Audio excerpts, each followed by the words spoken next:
Hello, everybody, and welcome to episode 10 of Own the Road with AutoTrader, where we make car stuff simple for Canadians. My name is Jodi, and I'm the editor-in-chief of AutoTrader. And I'm Dan Alika. I am AutoTrader's road test editor. Are you trying to steal my job? Usurping. Anyways, it's because I'm so excited today. Right, because today we're talking all about off-roading, which is Yes. one of Dan's favorite things to do. I love it. Why do you love it so much? I don't know. It's hard. It's very like, it's the chess match of it. It's like getting out and exploring, and it's just so much fun. It's like a sense. I don't know if it's that kind of like, frontier spirit almost, where you're just out. Just an adventurer. Kind of, yeah. It has that feeling, especially like when you overcome an obstacle, especially one that's, giving you all kinds of trouble, and you make it across or through, and it's just like really rewarding. And Yeah, I think it's really cool because off-roading is not just about like bashing your way through stuff. It's really technical. This is for my friend Jeff Crane. Can you just repeat that part for him? Why, does he just bash through stuff? Oh yeah, he's Mr. More Skinny Pedal, just like just give it some gas. Yeah, but he needs to be lectured. I do it all the time. I mean, off-roading is... And he listens to the podcast too, so he's going to okay. hear this and be like, feel shame. He's two Jeffs that we're going to shame on this episode then. Oh yeah, true. All right, so first, Jeff, off-roading is not about bashing your way through obstacles. It's true. I enjoy off-roading because it's very technical. Yeah. You need a strategy. Yep. You have to be prepared. Yep. And one of the coolest things about off-roading to me is the community, because I'm not like a super outdoorsy person, but I don't even think you'd have to go that far and say you're not a super outdoorsy person. You're not at all an outdoorsy person. It's true. Like, it's true. Yeah. I prefer the indoors. I prefer cities. Yeah. But no, it's true. Like the four-wheeling community, I find probably more than any other kind of corner of car culture, as it were, is the most welcoming, the most supportive. And so helpful. Yeah. And like they're not judgmental at all. Yeah. And so there's a ton of really great off-roading communities out there. I got to shout out my guys, Central Ontario Off-Road Jeep Club. Nicest guys ever. Amazing people. They're great because they're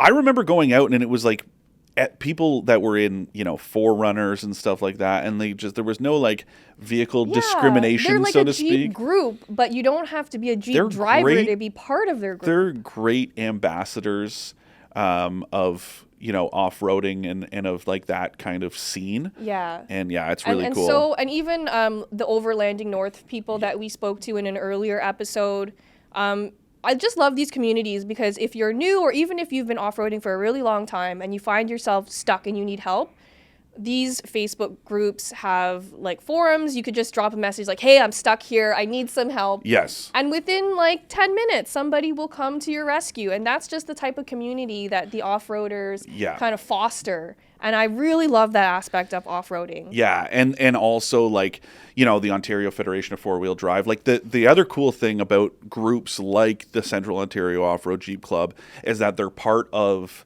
these larger umbrella organizations that are really big on kind of, I don't know if rules and regulations is the right way to put it, but like the whole idea of, land stewardship and off-roading the right way. Like, I guess it's almost like they hold themselves to a higher standard, but they're also held to a higher standard. So like their board members are members of the Federation board. So it's like, these guys are, guys and gals are like pros and not just because they love it, but because they're committed to it in more ways than one. Yeah, because they want to not only spread the word, but protect the land so that people can continue to enjoy it for like generations to come. These guys actually fight for, trail access, trails that have been closed.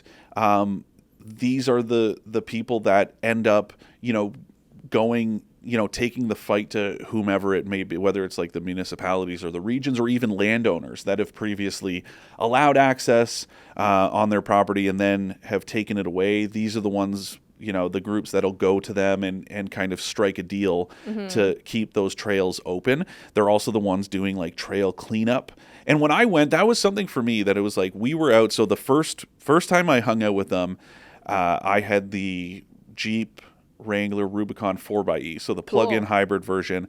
And I thought, hey, it would be really cool to get together with these guys and bring this new kind of, untested in their eyes Wrangler. And so we went out. I think there was like 12 of us, 12 vehicles. That's a big It was a group. big group. And I remember like watching as anytime we'd stop, it was like they're picking up other people's garbage that's been left there. Not like no one's watching them. They're just doing it because they're good people. Yeah, I love that Amazing. about that community. Yeah. And that's like one of the big rules of off-roading is that would you say tread lightly? Tread lightly. Yeah, kind of leave nothing but your tracks. Like don't Yep. leave garbage. Yeah, it's really respect the important. nature. Yeah. Like it's that kind of stuff is really important so that other people can continue to enjoy those trails. Yeah. But yeah, so for off-roading, we're Yes. talking about like trails and obstacles. We're not talking about like your gravel road up to the cottage. No, or something we're like talking that. pretty serious. We're talking about like a little bit more serious stuff here. And so that typically means that you need a specialized vehicle, like a 4x4 vehicle. Yeah. And we went through the differences between 4x4 and all-wheel drive in our previous episode. So if you want to down low on that, definitely check out episode 9, which is Intro to All-Wheel Drive. And we talk about the differences. Yep. We go through 4x4 and like the different settings and how to use them and when to use them. So if you need a refresher, go back to that episode. Yeah, so here we're operating under the assumption that you have a vehicle with some form of four-wheel drive, and that system is engaged, right? And whether, you go into low range, that's where it, gets a little... But even that is not something that I would use all the time. That's one of those, like, for low and go. It's like you really need it, because, again, it's about doing it, gently, strategically, whether it's, water crossings, whether it's obstacles like boulders and stuff like even that. a big ditch or something like Yeah. that. There's a lot of different strategies you need to kind of think about when you're going off-roading. Well, because you want to avoid stuff like, high centering, right? Which is like going over Yeah, you'll a basically really... turtle your car. Yeah, exactly. You're going over something that's like too tall that when the middle of your vehicle reaches it, so like Yeah. the longer the wheelbase is, the higher the risk of high centering. So have I got a story for you? Another Jeff story. this Not the is- same Jeff. This is a different Jeff. Which Jeff is this? This is about Jeff Wilson, who is a contributor to AutoTrader.ca's editorial. Good guy. Great guy, super talented. So we went out on this comparison of two SUVs. We had a Ford Bronco and a Land Rover Defender. Two extremely capable, purpose-built off-road SUVs, okay? But we got so stuck. And I was so mad at Jeff when this happened because we made a series of incredibly stupid mistakes that we both knew better, but we thought, oh, we're good to go. And we got cocky and we got stuck. And so I learned a lot of lessons that day, and I will never forgive Jeff for putting us in this situation. But the positive thing is that I learned a lot of lessons, which I would like to share with you today. Please do. I actually wrote a story about it for AutoTrader. It's called 6 Ways to Avoid Critical Errors when Off-Roading. How many of them were like, don't go with Jeff Wilson, or like make sure that I'm in the lead and not Jeff? Like, Well, so one of the things that he did right that day was he let one of his friends know that we were going off-roading. And so one of the biggest tips for off-roading is to bring backup. Don't go alone. oh, Go with friends. That's like, that to me is so high on the list. If you do not have, and it's not just bring your friends in your Jeep or truck. Like, you need a convoy of yeah, people. you need like at least one other vehicle that's just as capable as yours, and that between the two of you, you should have recovery equipment to get unstuck. So the one thing Jeff did right was he asked his friend Andre to come. Andre is a Jeep owner. He's built up his Jeep, so him and his partner go overlanding with it for months at a time. So it's a very capable Jeep. It has a winch, all the recovery stuff. He had all the proper tools that you need for recovery. And he knew how to use them all. Yeah, that's key. And it was really interesting because he is a relatively new Jeep owner. I think he's only, it was like a start of the pandemic thing, right? Where everyone else wanted to be outdoors, right? And so he bought this Jeep, built it up, but he never had the opportunity to do a recovery. Oh, so he was secretly stoked. So he was secretly stoked. I think that we got so stuck. So both the Bronco and the Defender got stuck. And how did that happen? So let me tell you, many different things that we did wrong. The first thing is that we didn't recon the trail. Yeah. So my second biggest advice after bring a friend is make sure you take the time to recon the trail before you drive down. Trail walks are key. Park at the foot of the trail. Take some time to walk yourself down. And you do it in chunks because it's like obviously you're not going to walk for hours. You want to check out the obstacles that are there. You have to plan how you're going to either go around them or go over them. Yeah. And which one is better suited, which we can go over later. Yeah. And then you also have to think of, okay, if I get stuck, what can I use to recover myself? Yeah. So you have to look at like what kind of trees are around, what kind of, you just have to take a really good look at your surroundings and be prepared for whatever is there. And that's one big mistake we made. The second big mistake is that there was a water crossing, but it was iced over at that time, and we didn't break through the ice to check how deep that water crossing was. Yikes. And that is hugely problematic because all SUVs have a limit to how much water they can ford. Yeah. Okay. And so it would have taken us 5 minutes to break the ice and check how deep it was with a stick. And didn't you say the irony is that there was like, you could have just gone around the water very easily? Yes, and we wouldn't have gotten stuck. But because that's my other tip is that once you have picked a line, stick to that line. Oh, yeah. Because what we did is we straddled a muddy section and then this water crossing. Like a kind of high point? Yeah, so we were half on ground and half in water, which is like so dumb now that I think about it. But what happened was that we basically turtled the Bronco. And I was stuck on an angle and it felt like I was going to tip over. And I was actually really scared that I would tip over. It felt like that angle where I was stuck. We have pictures. Sensation. We'll try to throw them up on the screen here about how scary that turtling of that Bronco was. And yeah, that was a huge mistake, not doing recon. We got so stuck. The other problem that happened was that the Bronco had very chunky off-road tires. So it got through a lot of stuff that the Land Rover wasn't able to get through because the Land Rover had just regular street tires. What do I always say? Tires are the number one, literally the number one modification that you can and should make to your vehicle, whether it's the track, whether it's the trail. It doesn't matter. If you want something that you will notice a difference, get new tires. And I have a picture of the Land Rover too, and I'll try to throw it up on the screen, where you can see the tire. You cannot see any tread because the entire thing is slicked with mud. Yeah. And so if your tires have nothing to grab onto, like they don't have little grabby, you need something to grab onto. Yeah. And the Land Rover didn't have that. And it was a damp, soggy day. It was so muddy. And so if you're not prepared... Did you guys air down at least when you went out? No, because there weren't any... We didn't think there would be any like obstacles to climb over. But again, that's like to me, another mistake. Yeah, because you want to widen you're literally widening your footprint, right? Yep. And it's like if you look, a prime example of, or at least some evidence of why it works regardless of obstacles is like if you look at, those crazy Arctic trucks that are up in like, northern Norway and all that stuff, they're on these massively wide, super soft tires because it's like the wider your track, the wider your print is, right? You're dispersing the weight and you're also giving yourself more, traction, a wider footprint. So even if it's mud, sand, it doesn't matter. You should definitely air down. Yeah, that's a big tip. But I am very grateful that Andre was there with his Jeep to help recover us because after we both got the Bronco and the Land Rover stuck, we were able to like winch ourselves out and it took a long time, but I think Andre, he was having so much fun doing this because it was his first time doing a recovery.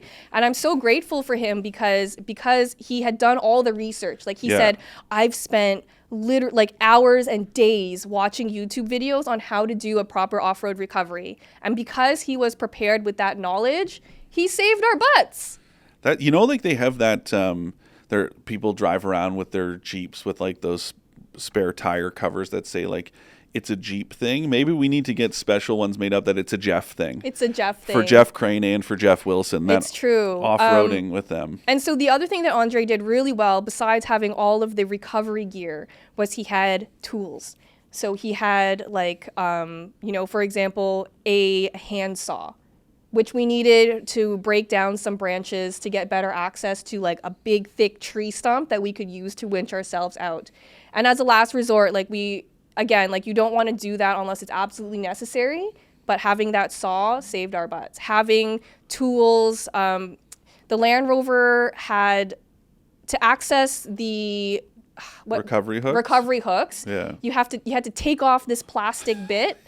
And if we didn't have the tool to remove that, then we would have been super stuck because we couldn't access those recovery points. And didn't you say Jeff was like under the water getting at those recovery? Like he was like in the water. He was like knee deep in muddy water. And it was also freezing that day. Yeah. So besides having all the right equipment, you want to be dressed properly. Yes. You want to have boots. You want to have pants that you don't mind getting dirty. You got to have gloves, all of that stuff, right? And also like another one that's often overlooked. And even for me, I remember, so I've been stuck before four-wheeling. I've gone out by myself when I shouldn't have when I was young. But I've also been like, underprepared. Mm-hmm. And that day with the Central Ontario Off-Road Jeep Club, I was with our video producer, Will, and we went out and we didn't really know what we were getting into with these guys and how long we would be out there. So like we didn't bring any food with us. And we were out on that trail for like 6 hours. Bring snacks. Always. That snackle box is going to come in real clutch. That's a big one. Yeah. People have been going crazy about the snackle box, by the way. Oh, people love it. We need them to sponsor the show. It's such a good name. I would love that. But yeah, being prepared, bring snacks. Yeah. Also, I know this might seem obvious, but like make sure to fuel up before you hit the trails. Yeah, that's a big one. Because off-roading will burn more fuel than you're used to, and you don't want to get stuck without fuel. You're not talking miles per gallon here. It's gallons. Significant. It's like gallons per mile because you're burning. You might think to yourself, oh, we must have covered like such a long, such a big distance because we've been out here so long and whatever. But it's like, you've barely covered any ground as far as like as the crow flies. Yeah. But it's taken a long time and you've burned a lot of fuel in the process. So yeah, definitely fuel up. Have some spare fuel with you. Yep. That's always a good one. Have that recovery equipment it's better to be over prepared because what does it matter? It's just taking up space. Yeah, it's true. Like even when it comes to snacks, like we didn't have snacks this day and we were probably stuck for like hours. And I was hungry, and when I'm hungry, I get grumpy. So Jeff really like got the glare. I was like daggerized the whole time at him. I was so mad. Poor Jeff. But yeah, bringing backup is really important. Yeah. Not only in case you need to be recovered, but for people to be there, so to act as spotters, to help you figure out which way you should tackle a certain obstacle, to tell you, how much room you have. If it's really skinny, they can kind of marshal you through. Yeah, it's really important to have spotters. And again, it's like we talked about. I think it was on our sports cars episode, performance cars, about if you want to kind of explore the limits of your vehicle, you should go do like a track day sort of thing. Mm-hmm. It's great to go out with groups, like the Central Ontario Off-Road Jeep Club. They'll have like their rookie runs and stuff because they are experienced. And they are the type of people that you want to be out there with to show you the ropes and to have the right spotters who have experience and can help you negotiate these obstacles as opposed to just like going in totally blind. If you're new to off-roading, you might think, oh, it's not that big of a deal, but like it can go wrong in a hurry. Yeah, and you do not want to be stuck out there in the boonies. Maybe you have no cell reception, Yeah. and like, what are you going to do in that situation, It's right? and it's stuff that you don't think about in those moments, right? Like slicing the sidewall of a tire because you've come too close to like a jagged rock. Yeah. So again, it's like it's important to have people there that can support you, that can get you out of there, that can help, in case of a mishap. It is really important. That to me is like the golden rule. Like, yes, of course, tread lightly and all that stuff, but like, do not go out alone ever, ever, ever. It can be very dangerous. Yeah. Remember I went on that Chevrolet Silverado ZR2 program and I took that photo in front of that sign that was like, people have died on these roads, like these trails, because they're not patrolled. Yeah. And the crazy thing is, not on that exact trail we were on, but another one not that far away, a family died. And because they went out by themselves and they were in a vehicle that wasn't. So tragic. Yeah. though. So like you really do, you can't underestimate how things can go wrong. And again, it's better to be over prepared and be like, well, it's a good thing we didn't have to, utilize all of this stuff that we brought with us. And if you're like really, really serious about off-roading, you're going to be traveling to places that don't have cell reception. Yes. So invest in like a satellite phone or something like CB that. radios are still a great, it's not just for the Dukes of Hazzard. Like it's really handy for communicating because, again, you're somewhere with no cell service, but you've got, your citizen band radio and you can call for help. You can communicate with your friends, whatever. Yeah. Even simple stuff, like having a compass. Yeah. In case not a Jeep compass, by the way. That won't get you very far on a trail. No. But like having a compass in case you get lost to know which way is home is really important. It's like simple stuff like that we kind of take for granted because we have all of this technology. Like, oh, my phone has a compass, but like, what if you have no reception? Exactly. Right? Yeah. What if your battery dies? There's all these situations that you have to kind of be prepared for. And then the other mistake that we made during this very failed off-road trip is that we didn't pay enough attention to the surface we were driving on. Yeah. It was still icy out, and I don't recommend off-roading in the winter because it is extra unpredictable because of snow and ice. Yeah, that's a really big no-go for me. Most trails don't even open in the winter because it's so dangerous. So I don't recommend doing that. But just be aware of like whether you're driving on mud or gravel or if it's dry or wet because that will change how you approach certain obstacles. We can talk about another Jeff. Not just another Jeff. 3 Jeffs? 3 Jeffs. Jeff Richards, another good guy. Okay. Used to own a Ford Super Duty. It was an F-250. Cool truck, 6-speed manual. They decided, Jeff and Jeff Crane and another friend, Kyle. I thought you were going to say another Jeff. Imagine, I wish. Well, he's Jeff in this story. Okay. So the 3 Jeffs go out and they're going to like our favorite camping spot, but it's wintertime and they make it, barely 100 yards down the trail and the truck just sinks in the snow and it was stuck and they couldn't get out. And luckily, these 2 guys that lived up the road saw this truck and heard this truck go by. It's nighttime. And we're like, that's not smart. Came after them on snowmobiles. Oh my God. And literally saved them. Well, thank goodness they were listening. Brought them back to their place, like put them up for the night. Damn. And then the one guy worked for a company, whatever. He had access to like a log skidder. And it was the only thing that could get that truck out of there. So again, it's just the perils. Yep. The perils of off-roading in the winter. Also the perils of off-roading with people named Jeff. That's one of the lessons. Just don't off-road with people named Jeff. Yeah, that's it'll save you from a lot of top headaches. of the list. Yeah. Yeah. So yeah, basically the end of the story is that like be prepared. Just be prepared, and even if you have a super, super capable vehicle that is built for off-roading, you can still get stuck. You can still get stuck. You can still roll over. You can still like that's part of the fun of it, right? Is like, it does get your adrenaline going. I always talk about it in, kind of comparison to track days. They're so different, right?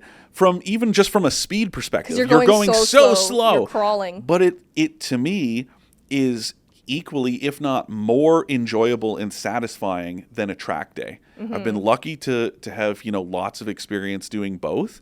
And there's just something about that, four-wheeling adventuring that is so enjoyable, but part of it is the risk. And, there's no reward without risk, Exactly. but just do it smartly, do it safely. Yeah, because you can mitigate those risks. Yeah.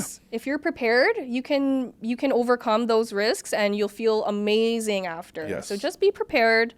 We'll put a link to the story. Yep. We can put a link to my Central Ontario Off-Road Jeep Club Sure. because I went out with them twice. That's First true. in the Wrangler Rubicon 4xe, and then second in the Bronco. That's right. And we did not get stuck, mostly because Jeff Wilson wasn't there. But we can throw up a link to that Sure. too. There's video of both of those. We have lots of great off-roading yeah. content. It's actually off-road and all-wheel drive month at AutoTrader, which is why we're doing this podcast. But today's Ask an Expert Yes. comes from Jojo from Vaughan. Oh. With EVs getting more popular, are there options for electric off-roaders? It's definitely coming. It's a new thing. Yes. I don't think there's many options. The only one that No. sticks out to me right now is the GMC Hummer EV, Yeah. which is, first of all, very expensive. Yeah. But it is purpose-built for off-roading. Yes. And then it's not hardcore and it, would need tires. Yes. But the Rivian R1T, whatever it's called. They have a truck and a SUV version. Yes. And they share a platform, and they're both built for off-roading Yes. as well. And then there's, it's not dedicated electric, but that Wrangler 4xe, that's a plug-in hybrid. It's very cool. Jeep has also had two versions of what it's called the Magneto concept. So fully electric. It's coming. Wrangler. Yeah. That it has had at two Easter Jeep safaris And it in looks Moab. cool. And apparently, because Jeep, as part of its Easter Jeep Safari program, it'll bring some media. And I've not had a chance to go, but people that have gone that got to drive it or at least witness it said it was very capable and very cool. Cool. Range is always going to be and weight. That's the other thing, and I right. can speak from experience with that Yeah, plug-in. talk to me about how it was like to off-road the 4xe Jeep. Well, it was very cool. It felt exactly like a Wrangler. There was no... Did you do it in fully EV mode? Yeah, I put it in... Cool. I saved... The cool thing about plug-ins is that you can, do the battery save thing. So I fully charged the battery, and then I did not draw any of it as we drove, up. It was like a 3-hour drive to get to this trail. And then I was like, I'm just going to see how far I can go on. Because I think at the time anyways, I don't know if it's still the case, I feel like that 4xe had 45 kilometers of range, electric range. This was I didn't go 45 kilometers because like you said, it burns more energy. In this case, not gas, it's burning more electricity because it's working harder. But we made it more than half the time under nothing but electric propulsion. It felt very much like a Jeep, like a Wrangler. That's really cool. I've gone four-wheeling in Wranglers before. But the big thing was, man, the extra weight was so noticeable. When you're dropping off ledges and stuff, because again, you're trying to do that in a very slow, but controlled you're manner. Slamming down. And it doesn't, you have the brakes your foot is to the floor, but it's just once you cross that, that point, your pendulum swings and the momentum goes, you just can't stop all of that extra weight. Interesting. So that part is definitely noticeable.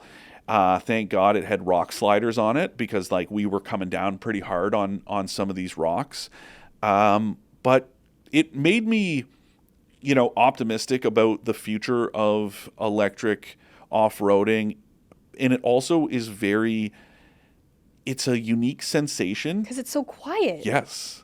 It is so quiet, which also it makes, it's a little unnerving because things that are just happening around you sound worse than they are because there's no mechanical right. white if noise. You scrape something or you crack a branch or something. You're not even doing anything dangerous or Right. harmful to the vehicle, but it sounds worse than it is because there's nothing to mask the noise.